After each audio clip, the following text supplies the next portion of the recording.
स्वागत आहे तुमचं अजून एका नवीन मिनी व्लॉगमध्ये. तर जिजाजींचा बड्डे अक्षय तृतीयेला असतो, पण त्या दिवशी पुरण असतं, त्यामुळे काही छान मेनू करायला होत नाही. तर आज आम्ही मस्तपैकी रस्सा वडा सकाळ सकाळ नाश्त्याला जिजाजीने आम्हाला पार्टी दिली आणि त्यानंतर मग आम्ही त्यांना ट्रीट द्यायचं ठरवलं. तर त्यांचा फेवरेट हॅपी हॅपी बिस्किटचा केक मी केला होता.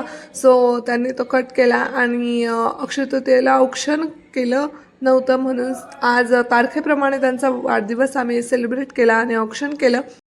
बड्डे कुणाचाही असो, आमची बाळं नेहमी एक्सायटेड असतात. सो केक कापण्यासाठी ते एक्सायटेड होते. कधी केक कापतोय, कधी खातोय, असं त्यांना झालेलं होतं. तर त्याने केक कापला आणि त्यानंतर मग आम्ही इकडे सँडविचची तयारी केली. पटापट सँडविच करून घेतली. सगळ्यांची जेवणं झाली आणि मग थोडा वेळ विरंगुळा म्हणून बाहेर आम्ही टेनिस खेळायला गेलो, कारण उन्हाळा लागलेला आहे. सो फार उकडतं आहे.